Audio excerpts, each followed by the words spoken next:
Hey everybody, it's GauntletX and welcome back to some more Magic Arena. Today we're going to be playing another premiere draft of the latest set on Arena, the Brothers War, with the retro framed artifacts, the prototype mechanic, Powerstone tokens, and the return of the Unearth mechanic. A lot of cool stuff in the set, very artifact focused set, very aggressive format.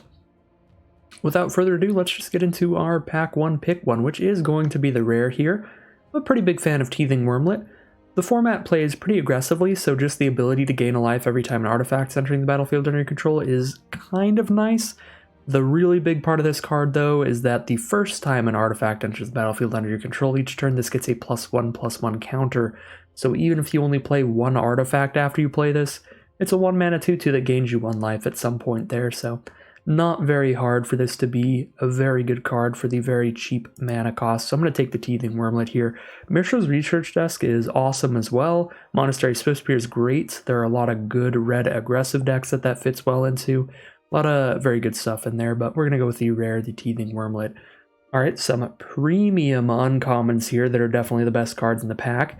Hero of the Dunes is a white-black uncommon that for 5 mana gives you a 3/2, returns any artifact or creature with mana value 3 or less from your graveyard to the battlefield, and gives all of your creatures with mana value 3 or less +1/+0, one of the best endgame drops for a black-white aggro deck. It's just incredibly good, and even if you're doing some kind of more splashy, like green, white, black deck, it's still a pretty good value play, even if it doesn't just kind of end the game with that Anthem effect. However, there's also a Horned Stone Seeker, and it's definitely easier to make a 2-color deck in this format than a 3-color deck. I shouldn't be married to the Teething Wormlet yet, but I think because Stone Seeker's a really powerful card as well, and it can fit into a deck that has the Teething Wormlet in it, or a deck that doesn't, I'm going to go for the Horned Stone Seeker over the Hero of the Dunes. Just 2 mana for a 2/2 menace and a Power Stone is such a ridiculously efficient rate that even though the card doesn't do like a whole lot of crazy stuff, it's just way too cheap for that amount of stats with evasion. Like a 2 mana 2/2 menace is already far above the curve, but you're getting that plus a Power Stone, which could trigger your Wormlet, could help cast, an Unearth effect or just a card in general. And speaking of Unearth effects, I might just go with Scrapwork Mutt here. I have never been unhappy to have a Scrapwork Mutt in my deck. It's just a very efficient card, very flexible card as well. Gives you that good enter the battlefield effect and gives you it again when you unearth it later. It's an artifact to trigger Wormlet. It's a card you can cast with your Power Stones or unearth with your Power Stones. I like the Scrapwork Mutt quite a bit, and there's not too much else going on in the pack. There's like Take Flight in blue, which is a little risky. Great Desert Thingamabob is pretty slow. There's like a decent blue removal spell. I'm just going to go with the Scrapwork Mutt here. Pack 1, pick 4. Not a whole ton going on here again. I think my favorite card in the pack is probably like Airlift Chaplain here in white. 3 mana for a 1/1 flyer. You mill 3 cards and then put a plains or creature with mana value 3 or less from them into your hand. If you don't do that, it's a 3 mana 2/2 flyer, and flyers have played pretty nicely in this format to where a 3 mana 2/2 flyer is perfectly reasonable. So the fail case on that card is still pretty good. Bushwhack is fine. It hasn't been as impressive as I thought it would be, because the format has just ended up aggressive enough that you're basically never using mode number 1, so it's pretty much just Prey Upon. It's just 1 mana, target creature you control fights a creature you don't control, which isn't that great by modern limited stats at this point. It's just a filler removal spell instead of a great removal spell like I thought it would be. I think I'm just going to go for the Airlift Chaplain here. I like the Ambush Paratrooper as well, again, because flyers have overperformed quite a bit. Now, this pack looks like all complete jank. Like, Infiltrator's okay in the black-red deck, but never massively exciting. Take Flight, it's an okay but risky card. Elsewhere Flask is fine filler. You just pay 2 mana, cycle it, draw a card no matter what, and if you get one of the cards that cares about having a ton of the same basic land type, then it ends up being a really cool combo piece.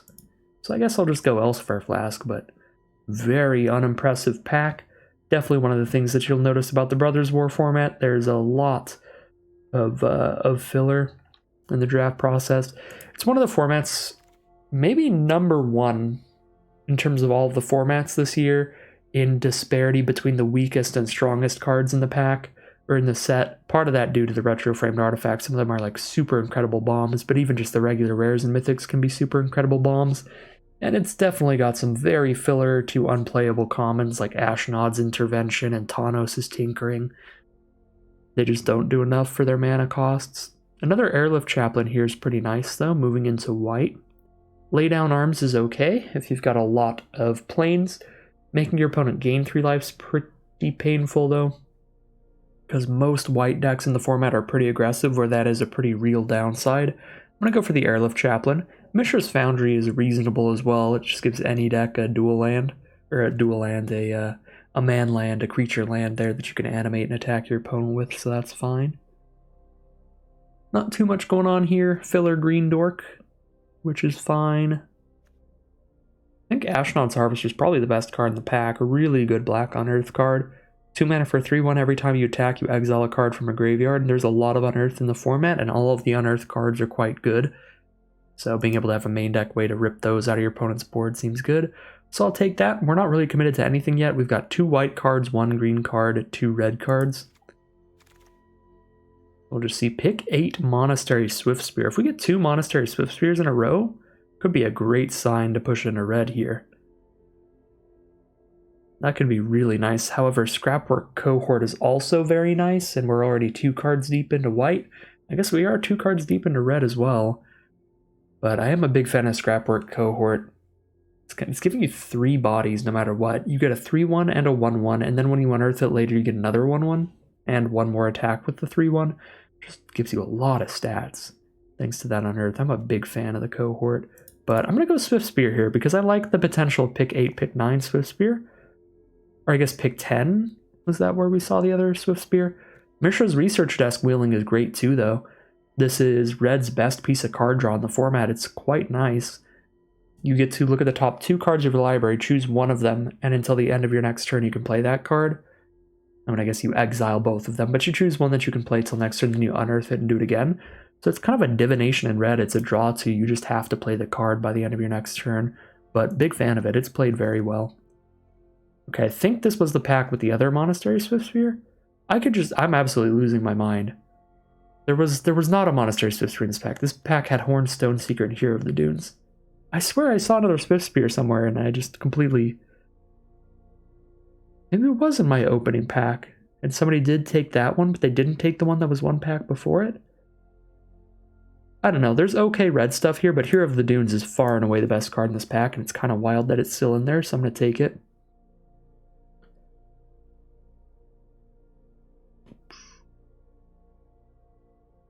There's not a lot going on here. I don't love Riposte because, again, almost every white deck in the format's pretty aggressive, and this is a very defensive removal spell. So I'll just take a Powerstone Engineer, which is pretty filler, but whatever.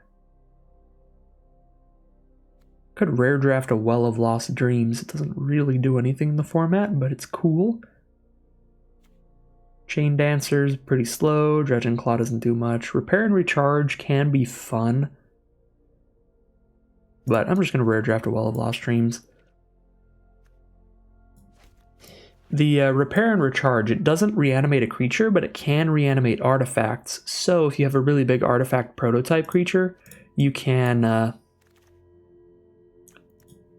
discard it and then reanimate, like the 10 mana 10/10 Reach Trample.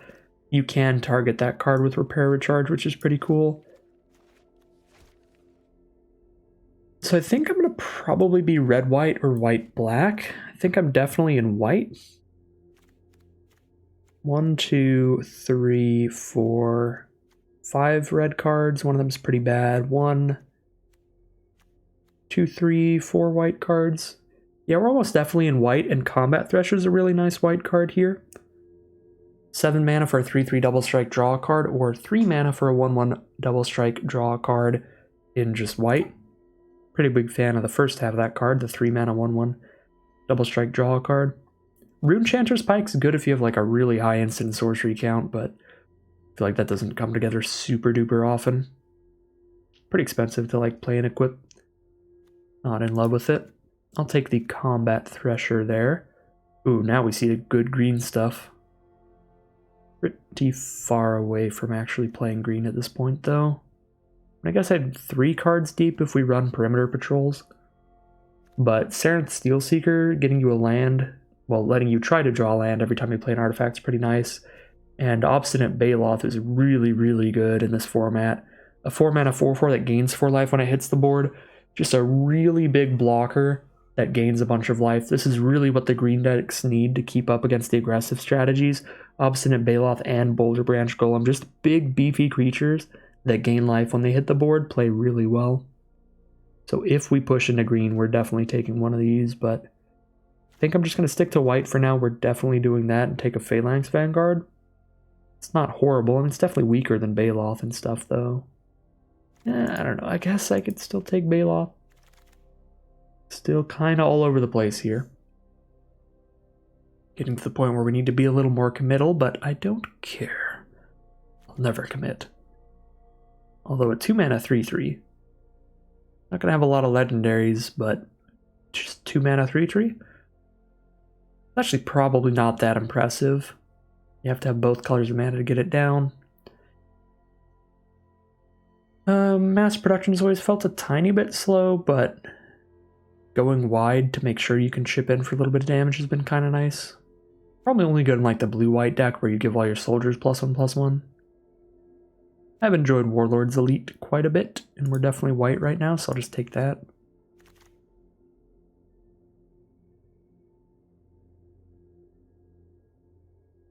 Energy Refractor's fine, I guess. Third Path Iconoclast is the best card in the pack, but we're not blue. And I don't think we will be. I don't think I've seen a lot of great blue going around. Foundry Inspector's not very good. Theoretically, it looks really nice because there's a lot of artifacts in the format, but it's still a 2 toughness creature for 3 mana, so it trades off really poorly. And if you're just treating it as an enchantment, then it's not doing enough work. For like a 3-drop enchantment, it's not attacking or blocking ever. And that's usually how it plays. It looked a lot more impressive than it was in Kaladesh, and it's the same here. Definitely have had some people overvaluing that in the comments section earlier. Take an Energy Refractor here. Pack 2, pick 5. 2-mana 3/1, nice little aggro card, seems fine. Not a whole lot else going on in the pack. We could take a Disenchant, I suppose. Do have very little removal right now, also known as 0. This has shaped up into a format. It's kind of annoying because it's kind of shaped into a format where you take the unconditional removal spells over almost anything else because everybody else is taking them, so you're never going to get them if you don't take them incredibly early. The only removal spells we've really passed up on are like the Deadly Riposte. Alright, I guess we're just red-white here, take an Excavation Explosion over a Swift Spear, but both are awesome. So red-white could even splash here the Dunes off of Energy Refractor and Elsewhere Flask. Seems reasonable. We also splash in the Harvester's Unearth effect. Yeah. I only had to cut the green cards to get to just red-white with a tiny black splash. Seems super reasonable. Lauren's not played actually as great as I thought it would. Really good like value Gravedigger sort of play, but that's just not what the format's about. The format is about just incredible aggression. Still probably the best card in the pack. Still going to take it and play it. But I thought that was going to be like a great uncommon that you were really looking for, and it just hasn't played out that way. I'm going to check our curve of creatures here real quick. We've got a 2-mana 1/3 Paralysis, a 3-mana 3/1 that gives us a 1/1 when it dies, and a 5-mana 5/3 Trample that we can recast to use it twice. So I really just want to see what the curve looks like, and we want primarily mana value 3 and less creatures, and we want a lot of them. I think I can take another finisher though, take a Juggernaut here. Because we've got plenty. 1, 2, 3, 4, 5, 6, 2 mana or less, and 4 3-mana creatures. Sibling Rivalry is fine. It's only good, though, if you have ways to sacrifice whatever you steal, and we do not in our deck, so we'll take a Phalanx Vanguard. Lauren's Escape's also fine. Give creature hexproof indestructible scry 1/1. Fine little trick there. Take another Phalanx Vanguard here. Mishra's Onslaught is too slow for either of these effects. 4 mana is just... You're overpaying quite a bit for either of those.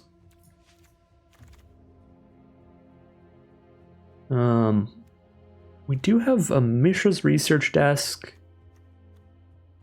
and an Elsewhere Flask for the Goblin. And I'm not in love with the 3-mana 1/4 lifelink in an aggressive deck. We don't have enough to run to justify running a Goblin Blast Runner yet, but we could in the future. I'm not going to play 2 copies of Race to the Ground, nor am I going to play Mishra's Domination, so I'm just going to throw a Heavyweight Demolisher in the sideboard. Highly unlikely that we play that card in a deck this aggressive.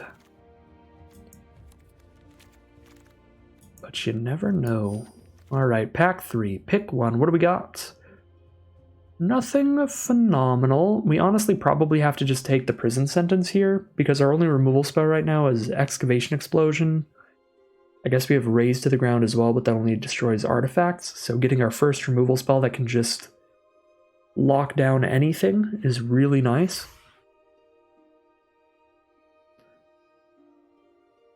Another Excavation Explosion would not be bad, though. These are both really, really good picks. Cliff Stomper is a great pick early in the draft, but we're at the point now where we're definitely playing at least red and white, and probably playing red, white, and splashing black, where we're not going to have enough mountains to justify this. I think I'm just going to go Prison Sentence here, but Prison Sentence or Explosion are great. Frontliner's a good little 1-drop aggro card. Just start getting in there very early in the game. A lot of good stuff in that pack.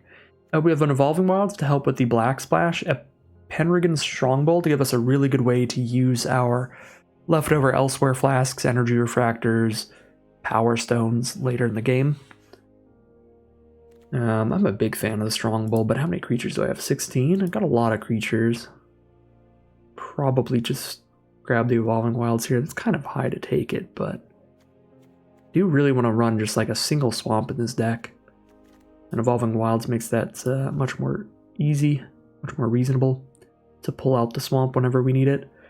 Alright, Blitz Automaton or Penrigan Strongbow. I actually prefer the Strongbow a little bit. Not that we have a ton of artifacts to stack to it, but I think you don't need that many for Strongbow to trigger just once or twice per game. And if you only use it once or twice per game, it's still kind of making up for it. We could take another Energy Refractor, though, make the Hero of the Dunes even easier to cast, because that is going to end games consistently. Yeah, I'm actually going to go Energy Refractor over the Strongbow. Another Evolving Wilds for our 1 swamp. Aeronet Cavalry is pretty nice if you have a soldier on board. How many do we have? 5. That's pretty borderline. That's a little inconsistent. 1 out of 8 cards in the deck is a soldier. That's on the borderline. I'll go Evolving Wilds over it. If we had like 7 to 10 soldiers or something like that, I would just slam dunk the Aeronaut Cavalry, but at 5, I think I can just take Evolving Wilds. Could have taken the Sibling Rivalry if I took some Strong Bowls, but been passing them up. Oh, always unfortunate when you open the cards that really push you towards a monocolored strategy in pack 3. Just an awkward card distribution in these packs. It's unfortunate. Just too late to move into a monocolored strategy. Could take an Aeronaut Cavalry now. I think I'm going to take another soldier and maybe I can wheel that. I have a lot of 2-drop creatures though. But I do want a lot of 2-drop creatures. Yeah, I don't know. I'll go for the Aeronaut Cavalry. Might just be like overkill. I'm just going to rare draft an uncommon here. I'm not going to play the Raze to the Ground of the Ocean Medic. Unleash Shell is a beautiful pickup for us. We are still low on removal, and this is going to do 5 damage to a creature Planeswalker. That's enough to kill anything but like a big, gigantic prototype artifact creature. And it's going to do 2 to the controller as well, which is nice. I'll take the Ocean Frontliner. Happy to see that wheel. Gives us a 1-drop we get on the board in the early game, and it starts doing 2 damage a turn as long as we're attacking with another creature. It's got a nice little Unearth effect on it as well. It's also a soldier, which is good. We did wheel a Penrigan Strongbow. Super happy with that. Lord's Escape's also nice. Don't think we're going to have room for it, though, with the burn spells we picked up in the end. I'll take another Strongbow. Now a Dwarven Forge Chanter. Although I have so many 2-drops, I'm definitely not going to play this, so I'll just rare draft an uncommon again to fill the vault. Oh, the Cliff Stomper. The Cliff Stomper. That's so sad. so close but so far away from that mono red dream. Alright, let's take a peek at what we've got here in our red-white splash black aggro deck. We're definitely just cutting exclusively creatures right now, right? 22 creatures, 8 non-creatures. We have 7 cuts to make. I only really want to cut like 5 creatures, keep it at 17. Keep that creature count really high. Don't think I have enough stuff to sacrifice for the Blast Runner to be great. Powerstone Engineer is probably not great, although we do have a decent amount of artifacts running around. Yeah, I feel like all of our other 2-drops are better.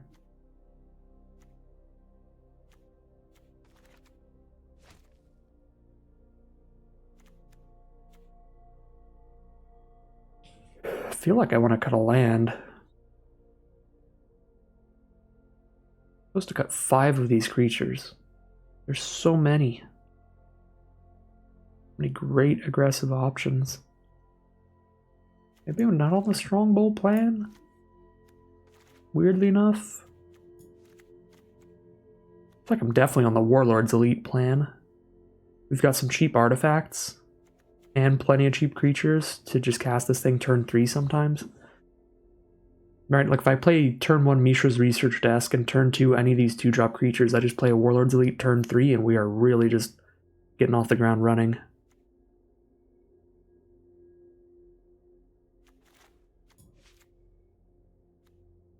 We are definitely keeping Unleash Shell, Excavation Explosion, Prison Sentence in here. Probably double Refractor over Elsewhere Flask.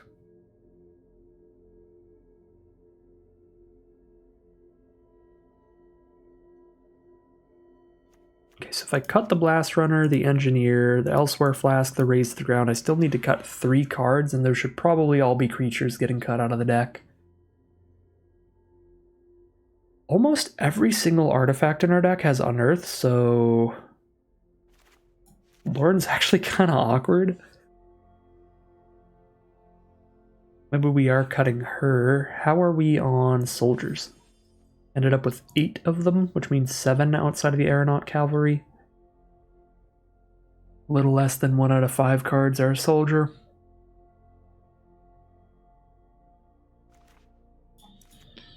It's definitely an option to cut. And I'm definitely going to cut a swamp here, go down to 16 lands. So cut 2 more creatures. We're going to have an 18 creature deck here. Let's go. Just play dudes and attack. Play all kinds of dorks. Cut 1 Strongbow. I will cut Lauren. Here are the dudes just seems like a way better version of Lauren in this deck. And there you go. That's our Boros aggro deck, splashing in Hero of the Dunes. And a Scrapwork Mutt Unearth ability. Seems like a really, really breakneck speed strategy, which is kind of what this format is all about, unfortunately. But yeah, it's like some really powerful stuff here. Let's roll with it. Alright, here we have our deck for today. It's going to be a Boros aggro deck with a nice black splash at the end. Just a mountain of 1, 2, and 3 mana aggressive creatures to get the ball rolling, slam our opponent for as much damage as we can as quickly as possible, and hopefully just finish off the game by blowing up whatever blockers they set up and just attacking them again for even more damage. The name of the game here is to just keep slamming their face. Biggest bomb in the deck is the off-color Hero of the Dunes. We are splashing in off of 2 Evolving Wilds and 2 Energy Refractor with 1 Swamp in the deck. This card is absolutely disgusting in aggressive strategies because not only is it 5 mana to put a 3/2 and a creature from your grave with mana value 3 or less back from the grave to the battlefield, it's giving you both of those and giving basically your whole board +1/+0 if you're in an aggressive strategy, all your creatures with mana value 3 or less. So Hero of the Dunes is an incredible finisher, and we are incredibly happy to have it in this deck. you know, like the average play with Hero of the Dunes in the stack is going to be playing it and bringing back something like a Rock Hunter or a Phalanx Vanguard. So if you think about it that way, it's 5 mana for a 3/2 and a 2/2 Vigilance. 5 mana for a 3/2 and a 2/2 Vigilance, already a good deal. And +1/+0 to your whole board. Like, it's such a good card. I love Hero of the Dunes. I think it's my favorite of the 2-color uncommons. Aeronaut Cavalry is another nice late game drop. Just a big flyer that'll help us chip in for the last few points of damage with some evasion if our opponent has set up a ton of blockers. And then we've got Mishra's Juggernaut, which is kind of similar. It can trample in for the last few bits of damage there. So, really nice Boros aggro deck. Tiny Black Splash here for the hero, and the Ashnod's Harvester's Unearth effect. And yeah, we'll see how it does as we head into the gameplay. Oof, no red source in this opener is incredibly awkward. I think we got a mulligan this one. 4 mana draw there. This is much better. We've got all the colors we need. We have 1 drop into 2 drop into 3 drop. Get rid of the 5 mana play and let's go. I guess I could get rid of the tapped land because the tapped land means I'm not playing Thresher turn 3 anyway. I can discard a card, draw a card if I get stuck on mana that hard. This is a little risky, but I'm going to actually get rid of the tap land here. And then we're probably going to have to just scrapwork mud away some non-land cards to dig for lands.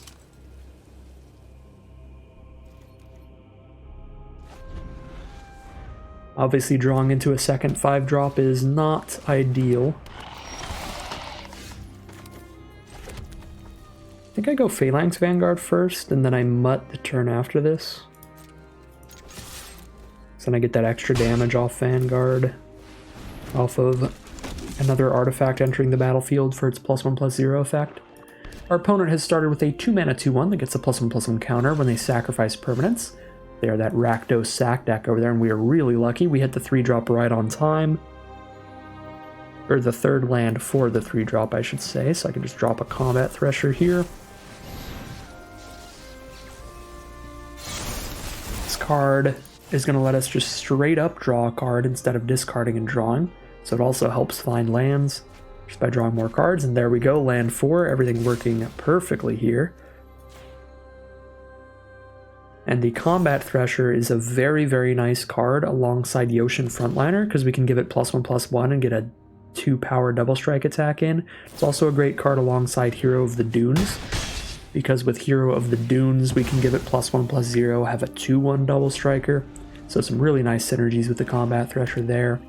Opponent has played an Ashnod's Intervention, so they traded their Ashnod's Intervention for our Vanguard, which is very okay with us.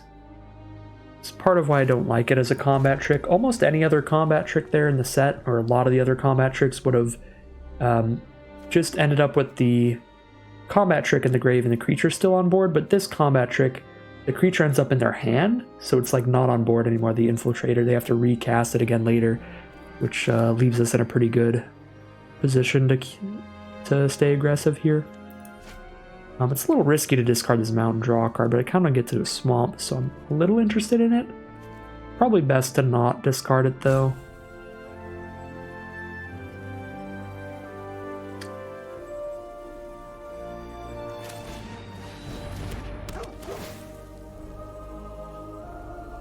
You know, I'm going to be an absolute greed master today. I'm going to be just full Wario.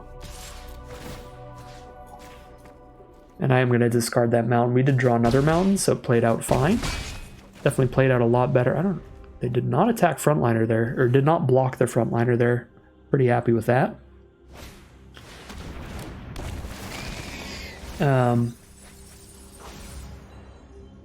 But yeah, I'm just going full Wario, full greed today. And it played out fine, because now we drew this mountain out of the way, so we won't get flooded out on 6 lands there. And we hit the swamp now.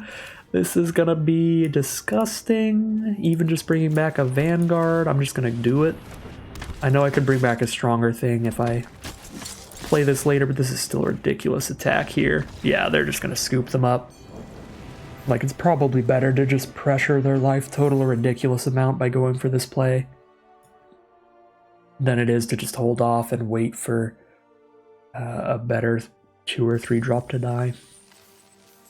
But Yeah, there's just some really aggressive stuff today. We were absolutely the villains that game. Although our opponent was on Rakdos Sacrifice, so that's an aggressive strategy as well. We're all just playing the format as it exists. If my opponent were trying to do one of the fun slow decks like green-blue Powerstones or something, then I would be really unhappy. I'd be like, yeah, we're the villains today. But yeah, both players were on aggro, so it is what it is. Alright, opponent on the play here. Obviously, we're never going to be happy to see that in an aggro deck, but we've got a great hand. We are going to keep it and go for it. Opponent is on red, so aggro mirror it is. Red-green, though, which means they can be pretty rampy and play some big stuff late in the game, which is nice. Don't remember the instants in this format. 2-mana instant in green-red. Probably have Gaia's Gift. +1/+1 to a card. There's 2 different target creature cards they could have. There's probably more than that.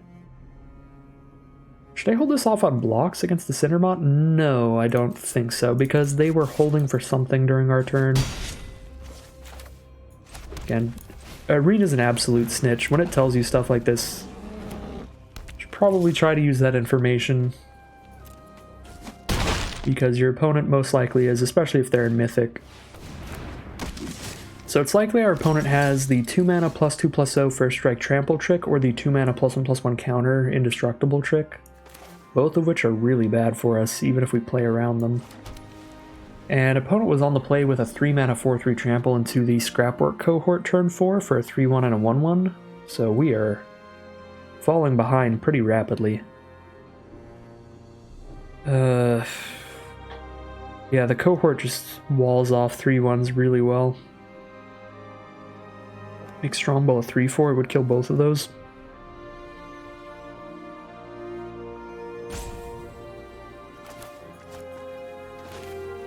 I'm going to play the Stoneseeker here. And if they block, we just make Strongbow a 3/4 and trade in the cohort and the 1/1.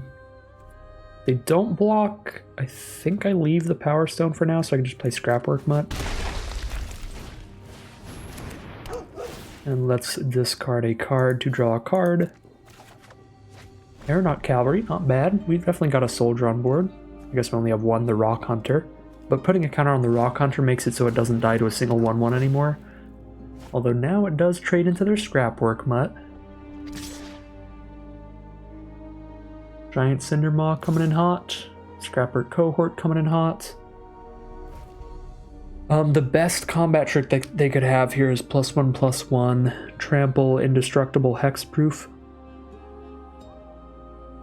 They don't have a white source yet, so maybe we just trade the Unearth cards together. And if these trade, that's fine with us, and if they use the combat trick, that's fine with us.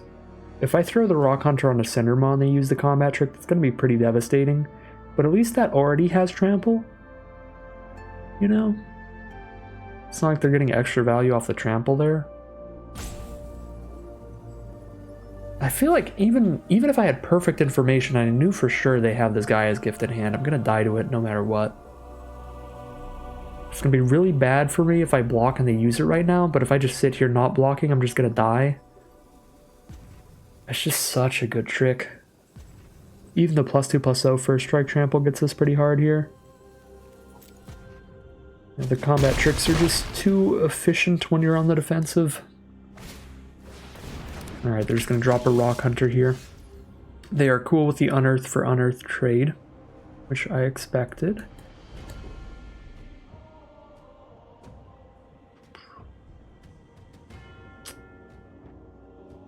Three, 4 flyers, pretty astounding here.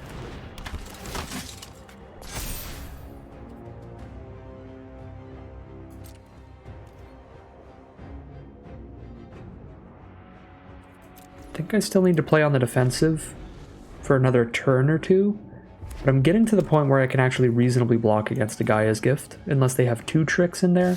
They could have a Giant Growth as well. There's so many combat tricks in this format. It held during their turn when I played a creature, so it has to be something that's target creature gets this for 2 mana or less. If it's a Giant Growth, I'm gonna cry. So if I just block with Strongbow, I can block as a 3/4, and then if they Gaia's Gift, they get me. If they Giant Growth, they get me. If I block with Strongbow and Cavalry, that's blocking with 8 toughness. But then my Cavalry's gonna die. But it's blocking with 8 toughness, so I would stop all of the damage even through a Giant Growth. And I would kill the Cinder Maw through a Giant Growth. It's +2/+0 first strike trample, that's 6 first striking power. I could beat that trick. The only trick I don't beat is Gaia's Gift if I double block.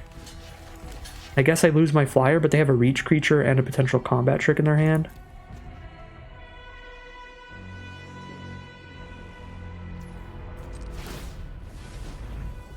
I guess I don't need to use this till they use a trick. Okay, they're not going to use the trick then. It's cool with me. Play a Rock Hunter. Goes to our turn. Unleash Shell.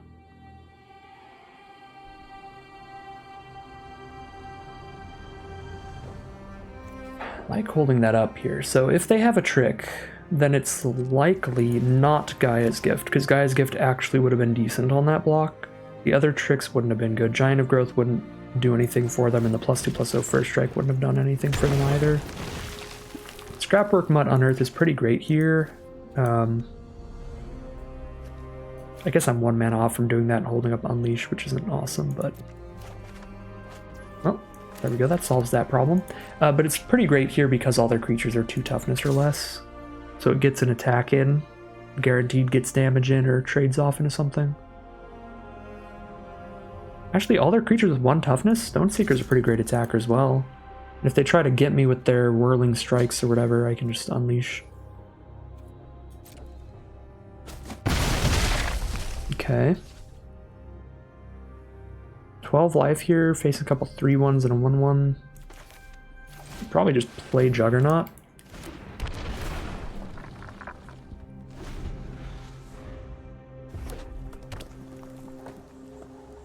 I would really enjoy if Arena had a thing where it lets you look at opponent's hand after the game is over, so we could see what they had in hand. Because based on how they played for the rest of the game, there's no way they just decided to full control through a turn and then didn't do anything. And they haven't played any instants all game, so they have an instant.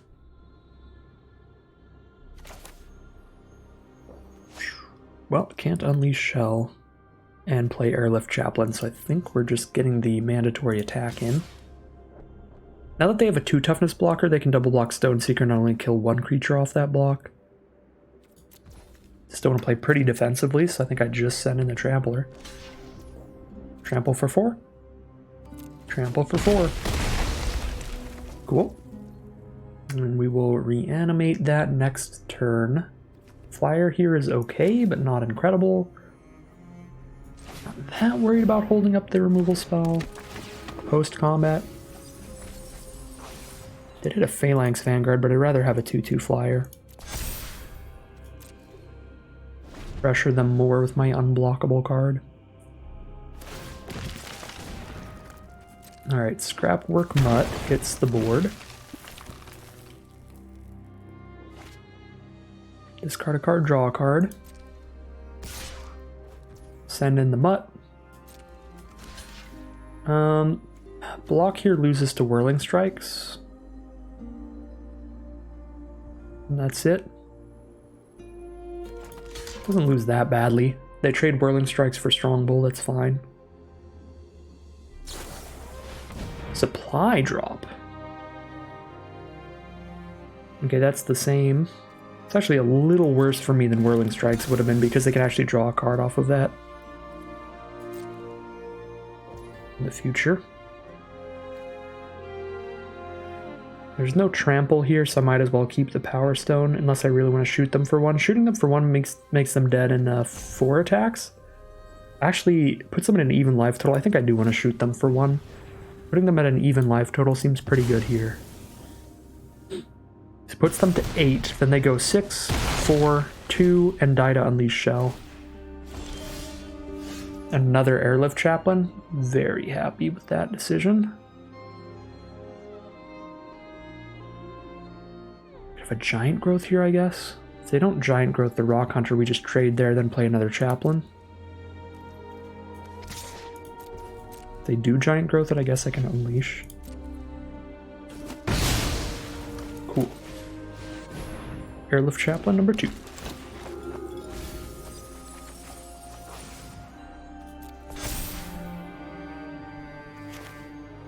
Nothing else to do with my mana. Let's set aside a card to play next turn. Very nice mill from the Airlift Chaplain. Alright, well, guess we're playing a Plains. Oh, I can play this turn. Nice.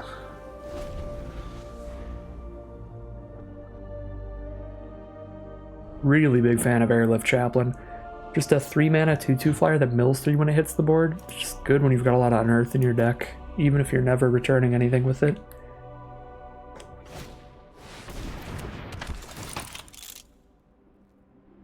Probably play a 3/3 here.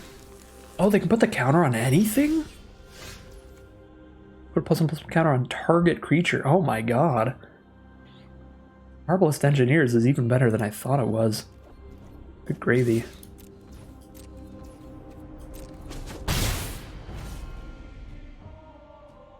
Might unleash Shell during their turn here and then Juggernaut during mine. Could be a pretty good way to likely get very close to lethal.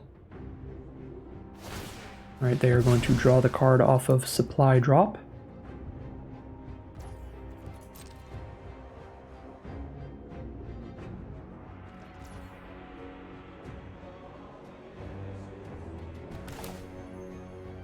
Yeah, if I unleash Shell right now and then Juggernaut attack all, they're probably just dead.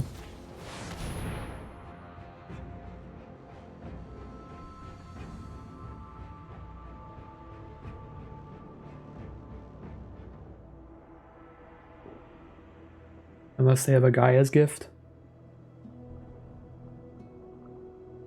To give that hexproof and counter my spell, so they don't take 2 additional damage.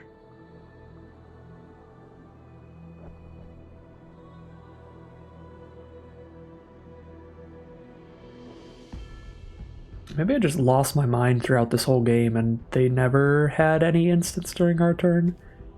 Because I think when I thought that they had something was before they had 3 mana. Maybe they had exactly 3 mana and it was Supply Drop throughout the game that they had. Alright, they scooped them up. Nothing here in the end. Weird. I'll have to look back on that one. It was like, yeah, they were holding for spells during our turn that one time. And then I guess it was just that Supply Drop they played infinite turns later. Alright, well, obviously playing around tricks worked out. We got there in the end, but maybe would have got there a little faster if I wasn't that concerned about it. And it's also possible that a block that I made earlier, if I didn't play around a trick, would play really badly into the Supply Drop. Actually, that's very accurate. The double block on the 4/3 was like a really good block against Supply Drop. If I had just put the Strongbow there, then they could have just Supply Dropped, trampled over for 2, killed my creature, still had their 4/3 trample. I'm actually pretty happy how I played that then. Oh, this hand is sweet. Snap Keep, turn 2 Stoneseeker, turn 3 Airlift Chaplain, MVP last game. MVP? So yeah, I was playing around tricks that were not the trick that they had, but just by playing around combat tricks in general, I found a very nice block there against the Cindermaw Supply Drop potential trick that it turns out they did have, most likely. So pretty happy with that. Get more damage if I play Vanguard first, if they don't play a creature, but if they do play a creature, Stoneseeker first is going to be better. I don't need the Powerstone for anything. I think I'm just going to play Stoneseeker first. When they're on a white deck, the odds of them not playing a 2-drop aren't that high. Most white decks in the format are pretty aggressive with 5+ 2-drops.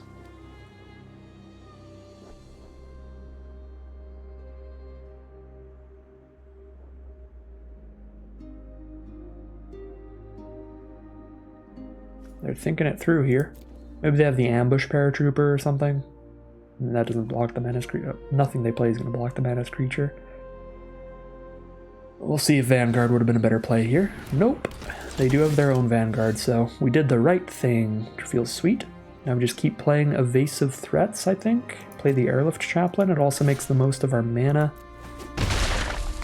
Could go Vanguard Harvester, though, and use 4 mana this turn, which is kind of sweet as well.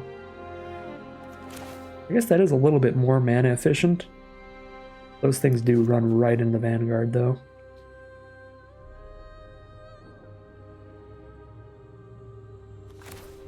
Probably still good, though.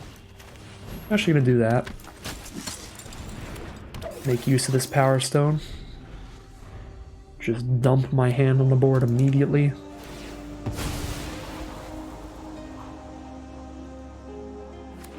Evolving Wilds from our opponent, just pulling out of Plains.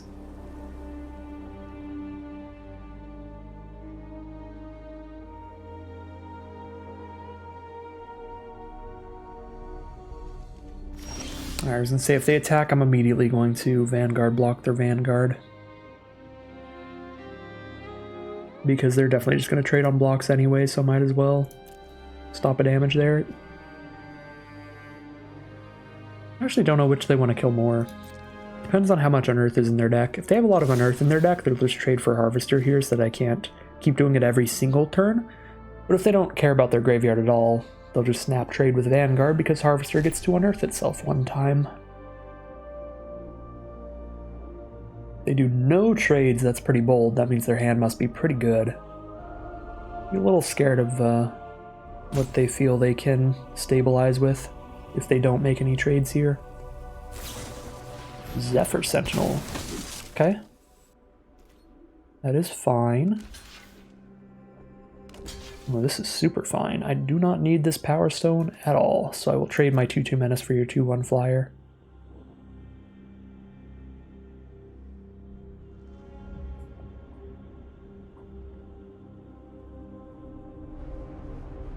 Yep, because then my Flyer can keep getting in. Yeah, that's better than killing the 2/2. I was actually considering, is it actually better to kill the 2/2 on the ground? Vigilance is kind of big.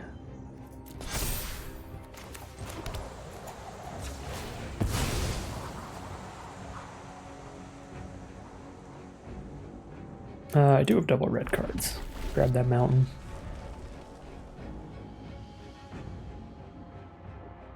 But yeah, then I remembered I was about to play another Flyer.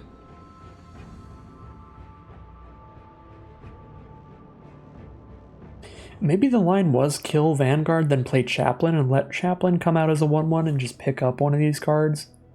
Just pick up the 4/4 or something. Because then a 1/1 Flyer is good enough to block the Sentinel all day long anyway. That was probably the better line. It's not like dramatically better, but I think it would have been better than just playing a 2/2 Flyer here, getting rid of their Flyer. They're not at a low enough life total that a 2/2 Flyer is going to kill them really quickly. They can just trade on blocks anyway. This being able to block Harvester all day is pretty obnoxious. Yeah, all these 1 toughness cards in hand really bad against the Combat Thresher. Kind of all in the sky. Should probably actually just take this.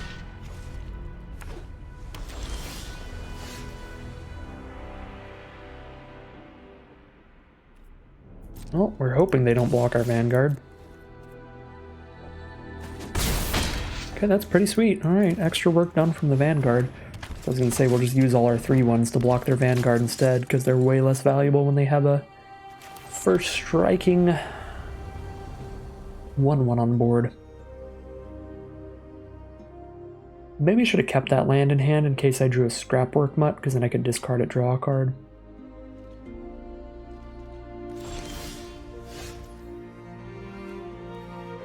If I hit any more lands, I will, because 5 mana is the top of my curve. I usually like to get all 5 lands out first, then start holding the lands. Well, things look okay here if my opponent doesn't hit removal. If I attack with everybody, they go block, block, take 1, 2, 3, 4, 5, 6, 7? If I had like an Unleashed Shell or something. Just kill them this turn.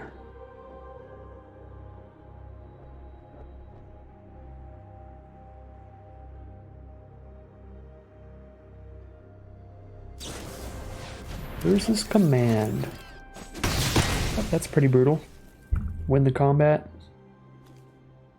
Get a 2-2. Good, rare is good. Good, rare is good. Alright, well, I guess we lose. Platoon Dispenser is a 5-mana 4/6. Beginning of your end step, if you control 2 or more other creatures, draw a card, and for 4 mana you can spit out a 1/1. So my opponent is now going to be drawing 2 cards a turn instead of 1 card a turn, and has the ability to spit out infinite 1/1s, and has a 4/6 blocker. It is pretty much impossible to get through, and Unleashed Shell does not do 6 damage. So we are incredibly likely to lose now. Which is frustrating. Kind of nullifies every decision either player made throughout the game. It's just Platoon Dispenser's game. I only have 5 attackers, which means they can block every single ground attacker anyway, so just attack with the flyer. We still have a tiny chance. If my opponent's deck is incredibly low on removal and flyers, then I can just blow up one of their flyers and kill them in 3 swings from Chaplain. 3 swings from Chaplain is 6 damage, 1 shoot from the Unleashed Shell is another 2. But again, their deck would have to be incredibly low on removal and flyers because they're drawing 2 cards a turn, and immediately they have 2 flyers. So that's not going to work unless I top deck removal here. I feel like I shoot a Wing Commander right now, because then if I top deck removal I have the mana to play it and keep hitting my opponent. The only way to kill them is if I do it really fast. And a mountain is not removal.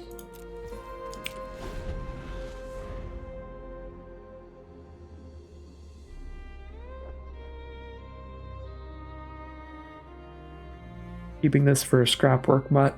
This way, if I draw into a Scrapwork Mutt next turn, I can play it, discard this mountain, and still have the mana up to play Prison Sentence to lock down their flyer and keep hitting them.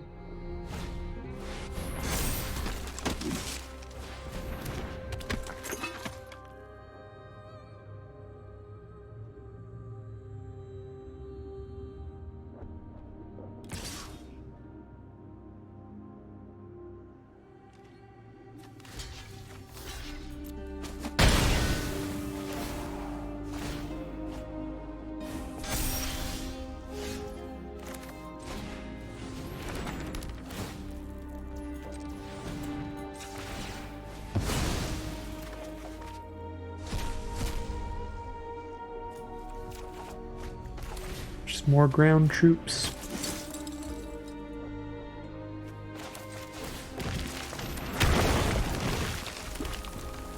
Set up our play for next turn.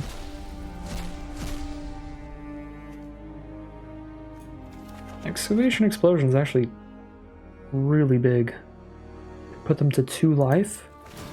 If I draw into the Prison Sentence now, I've got the win on board, but the problem is they know that we have Excavation Explosion.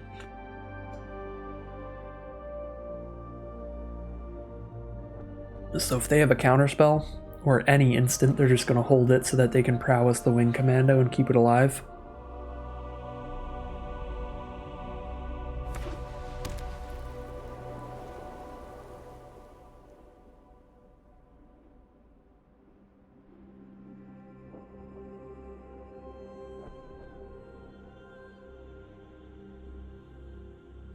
They kill our flyer, we've got no shot here.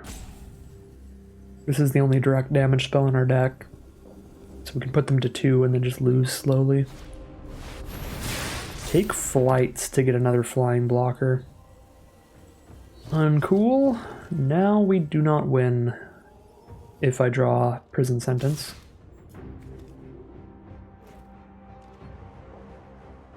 And they get another flyer when that dies, which is clearly what they're going for here.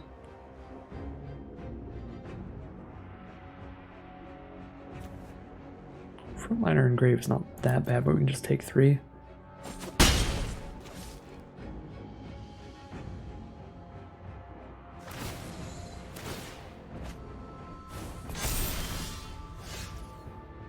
Well, didn't hit the prison sentence anyway. Do not have the mana to play this as a 7-drop.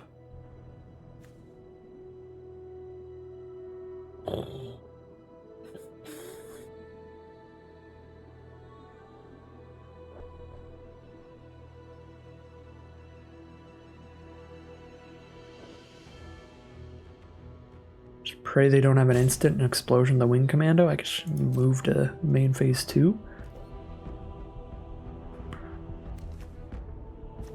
Get some of that arena snitching information, and arena did hold for them there, which means they have something that costs 3 or less, because platoon dispenser wouldn't hold for them unless they have 4 mana up. So they have an instance, which means we can't shoot wing commando.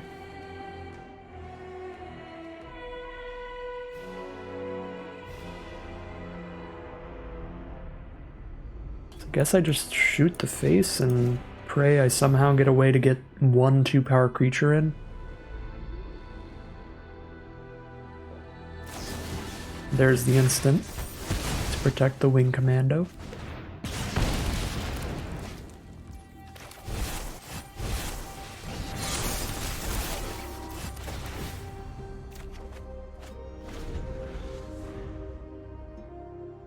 There's no way though, because platoon dispenser can just make 1/1s. So 6 blockers. We need at least 7 attackers. We need at least 9 attackers, because they can make 2 1/1s with platoon dispenser.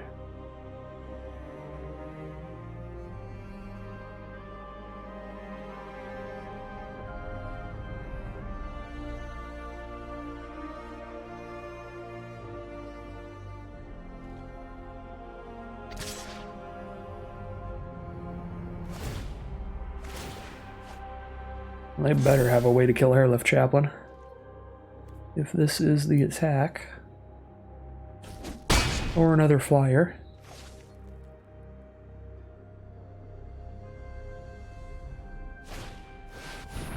Here's a Prince of Krug. For 6 mana they can copy an artifact they control. They don't have the mana to do that right now. Okay, they've got the way to kill the Airlift Chaplain. Seems good. That's so funny. There's the prison sentence.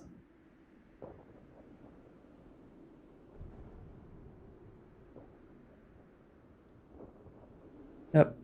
I mean, we're out of here. We don't have another excavation explosion in the deck. Nothing that shoots my opponent on ETB. 2 more flyers in the whole deck of 13 cards. They have 2 flyers on board they can just hold back to block with, because none of my flyers have haste anyway.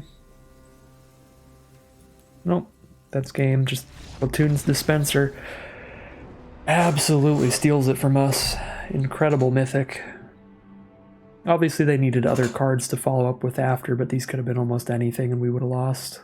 It's just the being able to deploy multiple cards per turn because they were drawing twice as many cards as us while having a 4/6 body to block everything. That really got us there. Nasty stuff from Platoon Dispenser. Going to be 2-1 heading into game 4. Alright, here we are in game 4.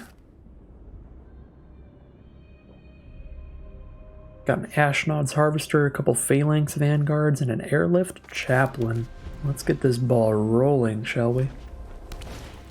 Playing against a red deck with a turn 1 Mishra's Research Desk.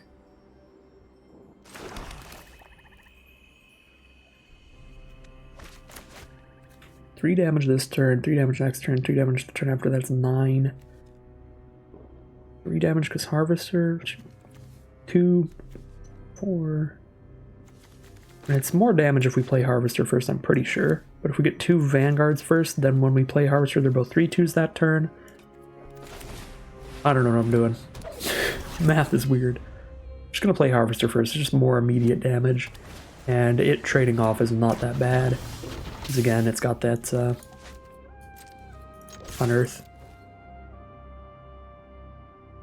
Opponent is on blue-red with a turn 2 Mine Worker. Mine Worker they can tap to gain a life every turn.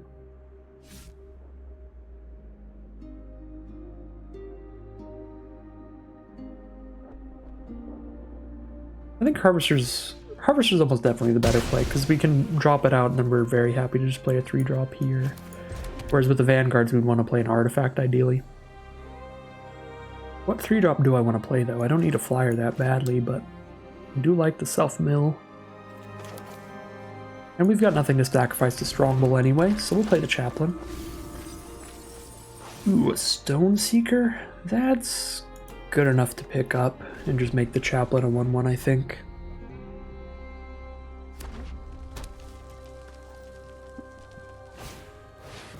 Wing Commando. Prison Sentence, scry into mana.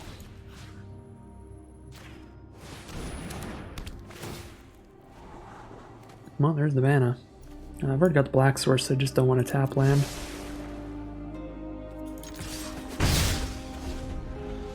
Evolving Wilds for a mountain, though, would be fine. We do have a double red card in the deck, the Unleashed Shell.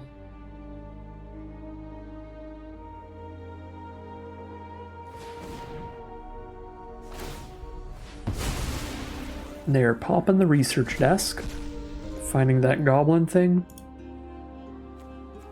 Oh, and the +2/+2 aura. Alright, they're a lot more aggressive than I thought. I saw blue-red, I saw Mine Worker, I was like, alright. Not the most aggressive red deck, but then here's the 1-drop and a +2/+2 aura. Pretty aggressive. That is some Ixalan levels of aggressive stuff.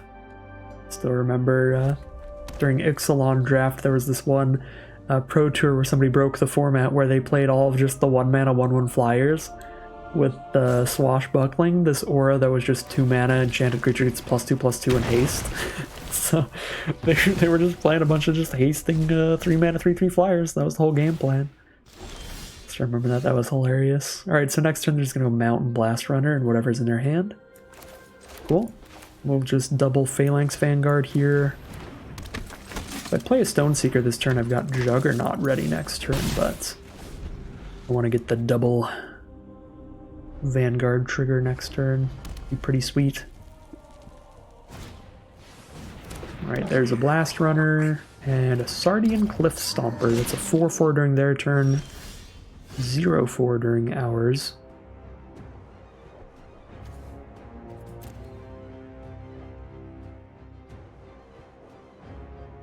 Dang, even a 0/4 is kind of frustrating. We can make our Vanguards 4/2s this turn, though, to get in with everybody.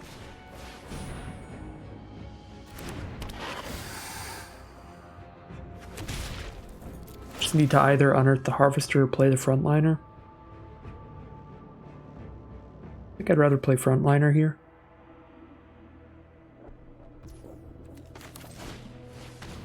Harvester's not going to attack super well. Just gets blocked by the 0/4. So let's just get a creature permanently on this board that can start giving something else +1 power toughness every time it attacks. Helping divvy our damage up a little better. Uh-oh, this is a trick. +2/+0 first strike. Trample here. Sure is. Alright, they traded their 2-drop combat trick for our 2-drop creature. That's reasonable.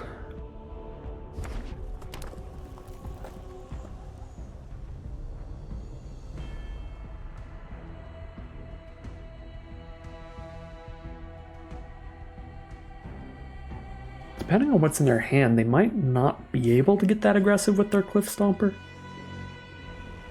Yeah, I misread this matchup. They're almost completely mono red.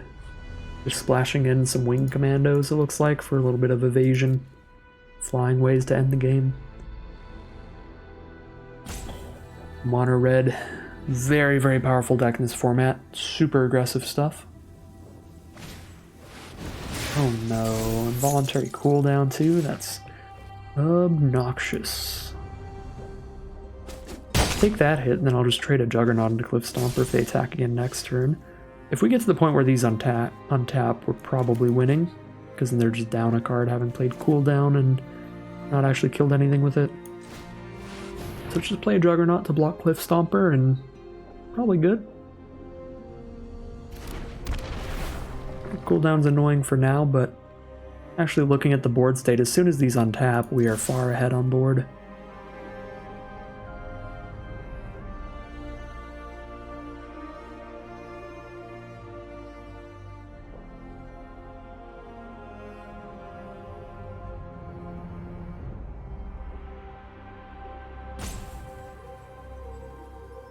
Not sure what my opponent's thinking about here.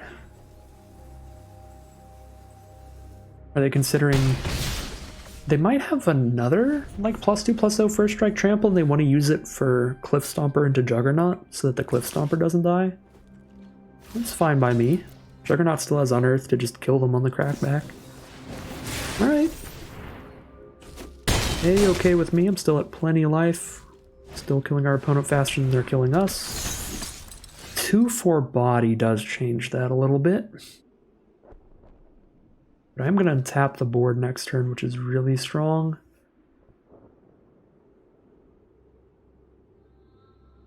That 2/4 body is not good for us, though. That is for sure.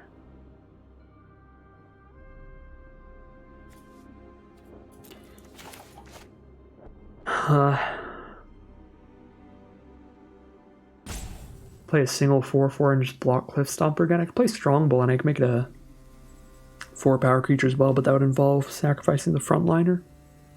Probably better just play a 4/4 for blocks there.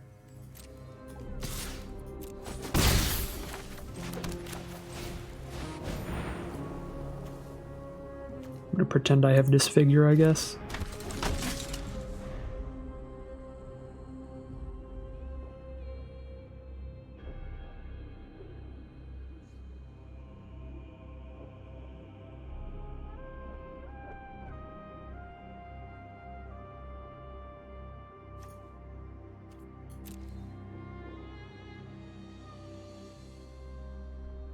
Oh, please tell me they don't have an aura to put on the double striker. They were checking out the double striker there. If they have a take flight to throw on that thing, it's over. It's all gone. It's gonna be Whirling Strike number 3. Nope, we are just gonna trade. Self-assembler, that definitely explains the mine worker. Oh, that was the only assembly worker they got. Alright, well, just 5 mana 4/4 is still alright here. That's how I played my Warlords Elite.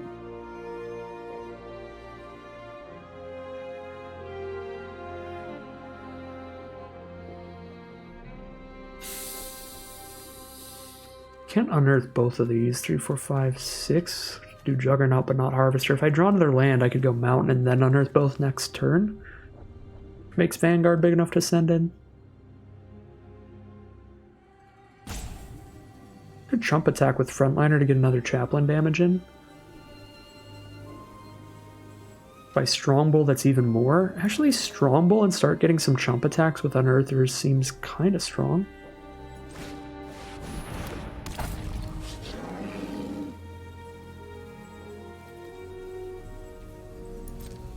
So this turn, we just get an extra damage out of the Frontliner. But then next turn I can unearth Frontliner and Juggernaut and get multiple extra damage.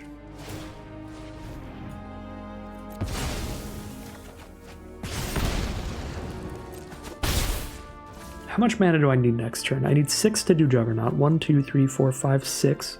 1 to do Frontliner, so I do need to play this land. And then if I top deck a land, I could play that as well. Then I have enough to do Juggernaut plus Frontliner plus sack 1 to Strongbow.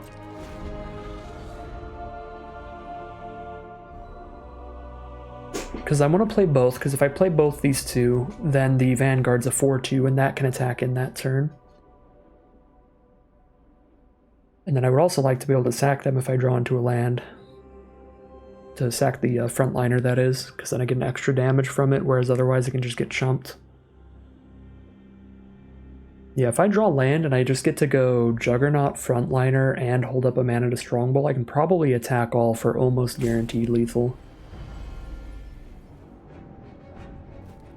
Alright, again, if my opponent doesn't somehow kill me on this attack, I'm fairly certain they just die next turn. 5 trampling power. 2 power in the sky. Put them to 3. Sacrifice something to shoot them for another 1. It's getting sketchy though, because if I don't kill them next turn, putting me to 7 makes me very dead to a crackback. It's gonna be a very close game. Alright, Wing Commando, okay. Hornstone Seeker. Okay, so everything's on board, so I can literally math it up here.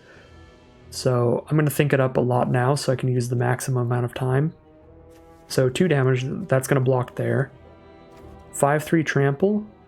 Block 4 of it with Chain Dancer, get trampled for 1. They go to 4. They block the 4/2 with the 2/2. They block the Strongbow with the Runner. So they're at 4 life. They take 2 damage from Stoneseeker. They take 1 damage from Frontliner. That's 1 life. And then I sacrifice Frontliner to Strongbow. Yeah, I have lethal. I have exact lethal. That's the best block. I have lethal through that. Would not have had lethal if Self-Assembler did not send in, though. Oh wait, no, I only have lethal if I draw a land. Oh my god. Well, we know their whole board state, so I don't have to lethal them this turn. Because yeah, I don't have lethal unless I can Juggernaut Frontliner and sack the Frontliner to the Strongbow. I can't do that, I'm 1 mana off from that. So I guess I just play the Aeronaut Cavalry then?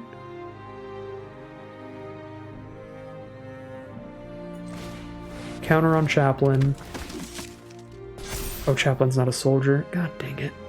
That's rough. I have a 3/4 flyer to block the Wing Commando now.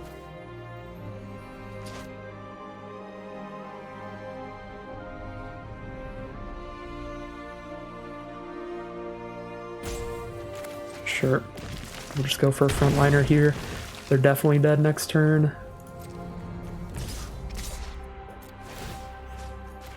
So I just need to survive their next attack, and then the math is really easy on my next attack. It's just attack all and win. Juggernaut on board, Cavalry on board as well.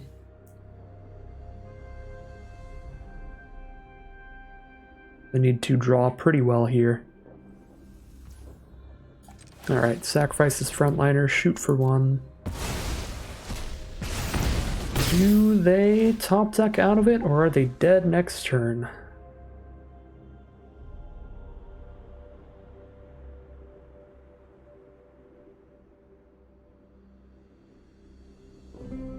There are some cards in the format that would kill me here. Mishra's Command is one that comes to mind. A red and X to deal X to a creature and give another one plus X plus O. They could kill my flyer and give their flyer +5/+0. Attack for lethal.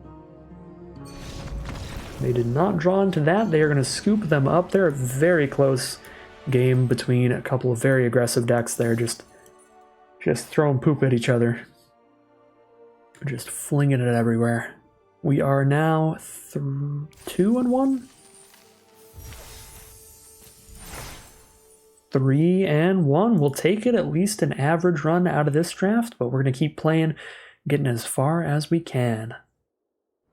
Here we are now, game 5, 3-1 so far. We've got a turn 1 Research Desk, turn 2 Rock Hunter. I think I would rather just Evolving Wilds for Plains on 1. That's the only turn I can play a tap land, but still a very good hand.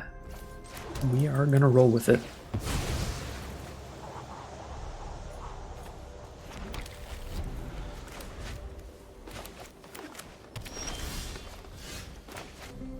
Drawing another mountain is actually kind of spicy, because we do have a double red card in the deck. So now we have access to the mana for that. Powerstone Engineer, that's not a cool trade. It's not a cool trade at all. We probably still have to just go for the trade. I don't really have combat tricks in here. Good trade for my opponent.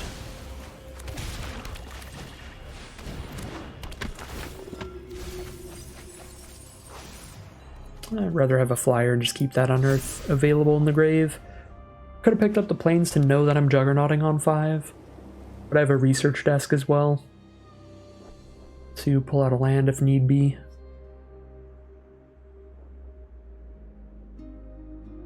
So I'd rather just buff up this flyer. Tower Worker, reach. 1/3, reach.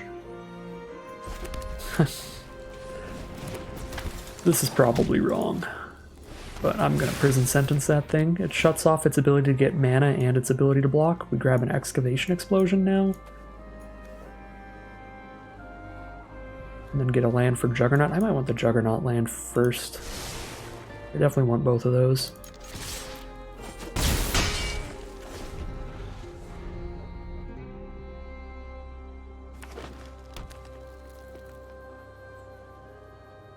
Well, if I knew that Excavation Explosion was the literal top card of my deck, I probably wouldn't have Prison Sentence the Tower Worker, because Excavation Explosion can kill it, and Prison Sentence can kill more cards, but so be it.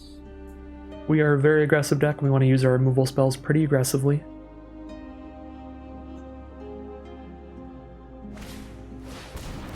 Ooh, 4/4.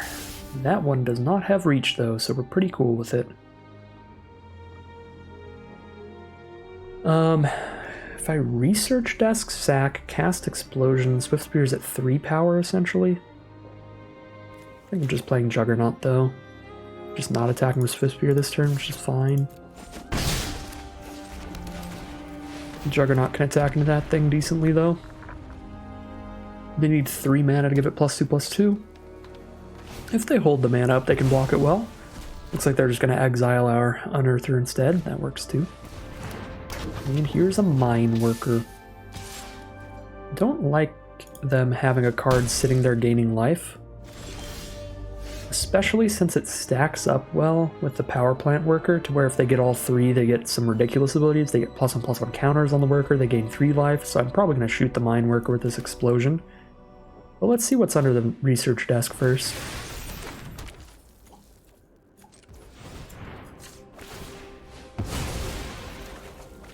See what we're playing next turn. Hero of the Dunes next turn it is. Got my 2 mana 3/1 or my Yoshin thing. Yep, that's gonna be a good play.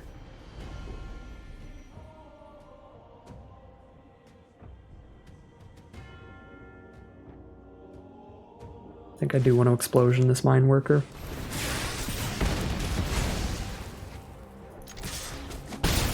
Don't want them to get any life gain out of that. An explosion is never going to be enough to kill Power Plant Worker by itself. I'd have to 2-for-1 myself to kill that.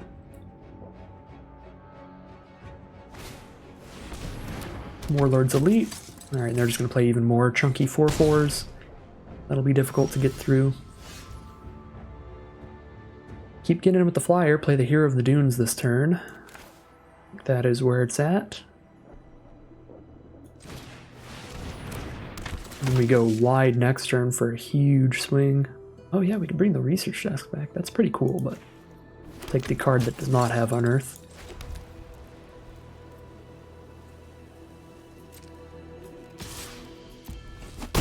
Alright, they're dead in 2 more attacks in the sky. And we can stack some extra damage onto them on the ground as well. Feels like a decent position, but our opponent has a lot of cards. Urza Silex? Urza Silex into Plains?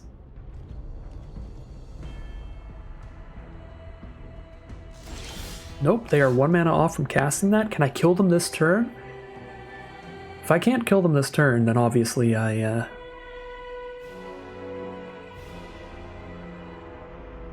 need to not do anything here. I think I could kill them this turn. With Frontliner, right? Frontliner attack all buff Chaplain? That's just lethal already.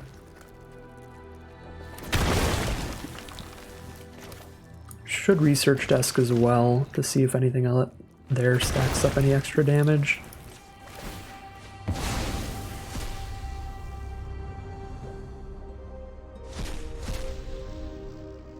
Warlord's Elite. If I don't kill them here, they crack back for lethal to me? Okay. So that was the one thing I'd have to be worried about. Pretty sure just attack all is going to be the right play there no matter what, but it's possible that they find some way to live this turn, and then instead of cracking Silex, they're just like, surprise, I'm just going to attack you for 4, 5, 6, 7, 8, 9, 10, 11, 12.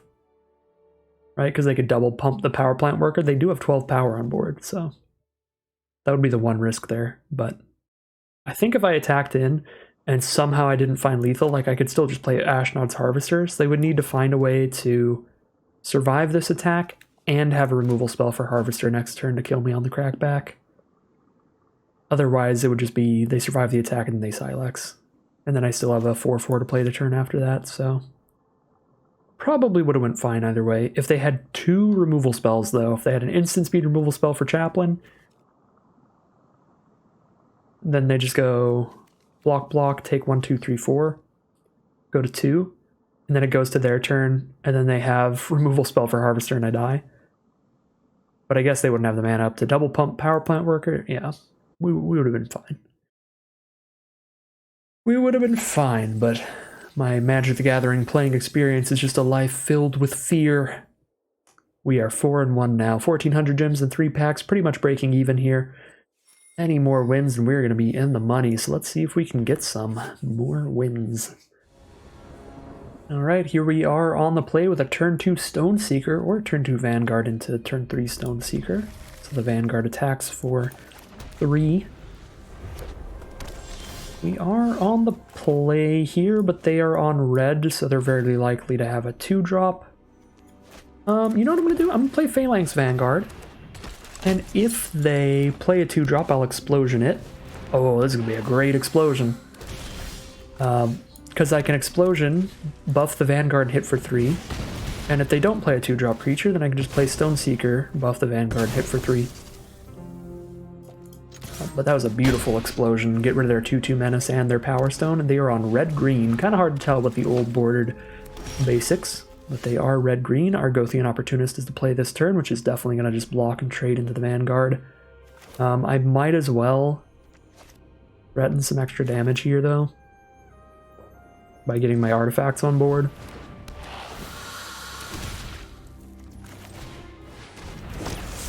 Because I'm not going to play anything else this turn. But this is definitely just blocking with Opportunist now. Snap block, insta block, and we're flooding a little bit, so hopefully don't hit too many more lands here. That could be a quick way to lose the game. Sack this one. Yikes. Alright, at least we get to sack this to pull another land out of the deck, get it out of the way. Alright, we are at a 30% chance to draw lands from this turn on.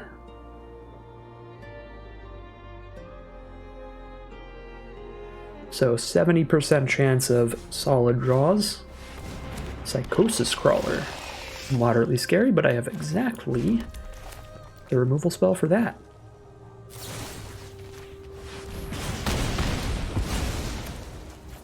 And we'll play the Frontliner as well.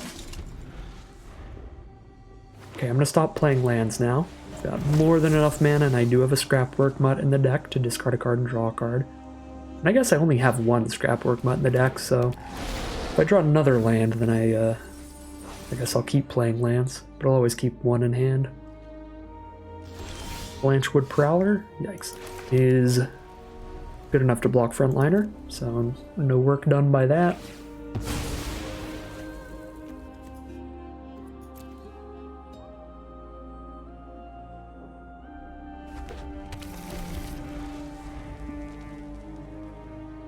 No work done by the Frontliner. Gnarlroot Pallbearer. Alright, they're stabilizing pretty hard here because we've just drawn 0 gas this game, unfortunately. Yep. This may be a loss.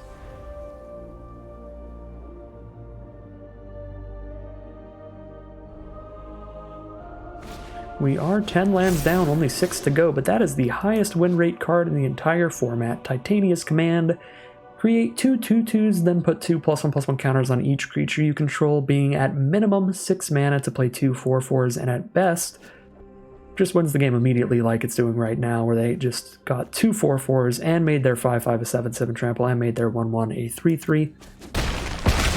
Not only did we draw no gas this game, but we got bombed out really hard by the literal best bomb in the format. Alright, 4-2 it is. Moving on to Game 7. Game 7, here we go. On the play, we've got a Frontliner turn 1. Turn 2 Refractor would make Warlord's Elite a turn 3 play, but I have to play a tap land to get the white source, so we don't get to do that immediately. A little bit awkward, but we can cast everything in the hand eventually. We just don't get to curve out as well as I want to, unless I draw into a plains. But yeah, everything will be castable eventually, so we're just going to roll with it. And this is a pretty powerful synergy with Hero of the Dunes. We can bring back a Warlord's Elite from grave with it, because it's technically a 3 mana value creature. So that's pretty cool. I'm going to get greedy here and just play Refractor and see if we can draw plains by next turn to play a turn 3 Warlord's Elite. That's pretty funny. Evolving Wilds number 2 it is instead. We've got to play some tap lands here, got to play off curve. Never ideal. At least we drew into a 2-drop to play, that kind of makes up for it. We do still have a reasonable play this turn, as we spend the turn using Evolving Wilds. Grab the plains, got multiple white cards in hand. I do have the Harvester's Unearth on board, but I can just grab a black from the Evolving Wilds or the Energy Refractor. Wing Commando. So blue-white, and every card they played so far is a soldier, which is pretty strong for them. Can't attack into the Commando with Frontliner, but I can once I play a Hero of the Dunes. That being said, I'm not going to play it without something in grave. I think I'll attack with Harvester here. I'm pretty okay with either of these trades. They haven't played any Unearth cards yet. I have to exile my own stuff, which is kind of funny. Alright, trade into the 2-1 it is. And let's drop a Warlord's Elite. Get this Evolving Wilds out of the way for the black source for Harvester.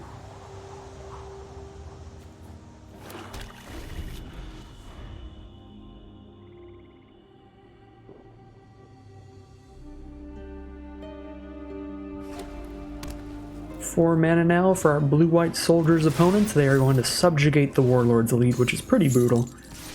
We would love our creatures to end up in our graveyard. Having them end up just tapped on board is far from ideal. Luckily, Hero of the Dunes can just pick up the Harvester, which is fine. Definitely worth playing here.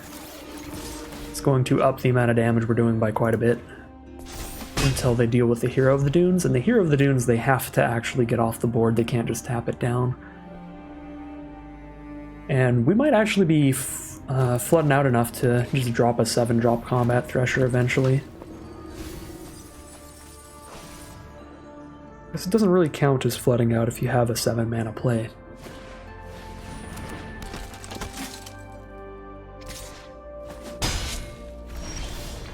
Alright, well that's 7 mana, so Combat Thresher next turn it is.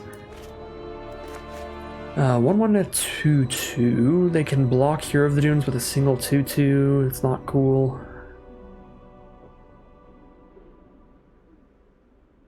Do I protect Hero of the Dunes at all costs, or did I just attack with everybody?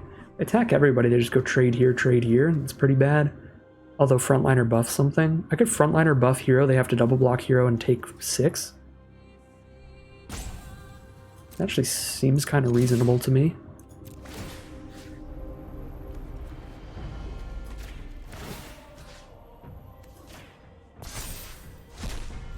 Alright, because we're going to kill 2 of their creatures and get a ton of damage in. Alright, yeah, so they're not going to do the double block on the Hero. Yep, next turn we go land Combat Thresher as a 3/3 double striker draw a card. Although, I don't know, I was maybe just supposed to play Combat Thresher that turn, because a 2/1 double striker isn't that much smaller than a 3/3 double striker, and as long as Hero of the Dunes is on board, it's a 2/1 double striker. Ooh, Aeronaut Cavalry for a counter on the Flyer, or the Vanguard is good, either way. Really flooding here. Now it counts as flooding, because that's an 8th land. And I don't have attacks into the 3/4 Flyer until the Combat Thresher can get in. Probably just dying to the Flyers here.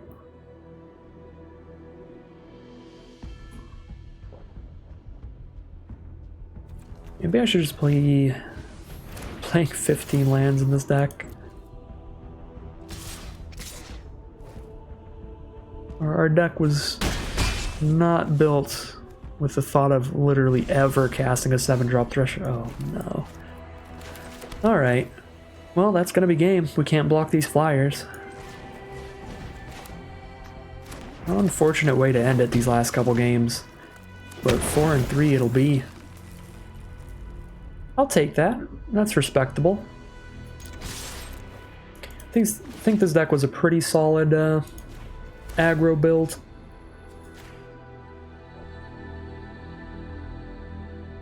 The best aggro builds would be if we had a little bit more in terms of bomb power and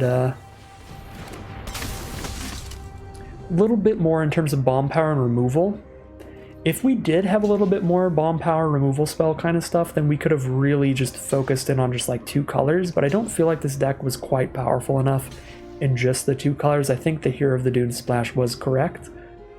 In this deck, Hero of the Dunes did do a lot of work. But ideally, in your draft pod, you get enough cards in the main 2 colors to have bomb power in the core colors and have a little more removal in the core colors to where you don't need the Hero of the Dunes splash. I think this deck could absolutely have used it though. But that's the biggest downside, is that since our deck's kind of weak, without that Hero of the Dunes bomb potential, since we are going for that splash, our mana base is a bit slow for an aggro deck, so there were some times we were playing tap lands instead of untapped lands, which is always painful when you're trying to play as many cards on curve as possible. And the other thing is, of course, the energy refractors. Those played really poorly for us, actually. It feels like every time I didn't use energy refractor one time. Every single time I drew them, I did not need them to help splash. I always had the correct mana anyway, so it always felt like just having a dead card. But at the same time, they immediately replaced themselves. They always drew us another card. It just felt like every time we did it, they just immediately drew a land. Like every game that I was losing with like 10 lands on board, I had like 10 lands and 2 refractors. So that was a bit awkward, but I don't know. Refractor didn't really do much, so... Refractor is the kind of card you are spending mana. You are taking time out of these stabilizing turns to set up your mana. So it can definitely hinder the speed of your deck. So maybe -2 energy refractor plus a strong bowl and a blast runner or something like that would have been the best way to play this deck. For blast runner, we have Mishra's research desk and double strong bowl. I guess at that point we would put in an elsewhere flask, but that's essentially the same thing as energy refractor. We're taking a turn off just to set up mana, even if it does draw us a card. But that's the only real thing I could think of, swapping out those energy refractors for a couple more random dorks. Maybe a Power Blade, but Power Blade's not that great. Maybe Lauren, actually. Yeah, that's about it. I mean, Avenger's also fine. Big, dirtly late-game card. Cut some refractors for some nonsense is the most we could do after the draft, though. But I think I drafted the pod pretty decently, played pretty decently. And 4-3 is a fine place to be with this deck. That's probably about the average it'll do. Not the greatest, most streamlined aggro deck ever, but certainly not the worst. And as you saw in some of our losses, there are some pretty major bombs in the format, so having some amount of bomb potential is quite helpful for any deck in the format as well. And our biggest bomb is just the uncommon Hero of the Dunes, which is good, but it's no Titania's Command. It's no Platoon Dispenser, for sure, and those were 2 of our 3 losses there. So, it is what it is. 4-3, respectable run for this deck. I will take it.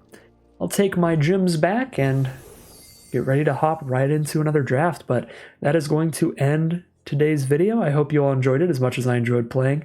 If you did enjoy the video and you'd like to see more like it, you can always like, comment, and subscribe to let the YouTube algorithm know to send you some more of these videos in your recommended feeds. Great stuff on the horizon. We have the Brothers War Arena open this weekend. That'll be sealed day 1, draft day 2. I will be spending a lot of gems attempting to get day 2 in that because I always enjoy the Arena Open drafts. So I'm going to try really hard to get into that day 2. So hopefully that works out well for us, but this is a pretty swingy sealed format. Relatively swingy draft format, but sealed is really, really bomb-centric in this format. So who knows how that'll go? We'll see. We'll do our best this weekend in the Arena Open.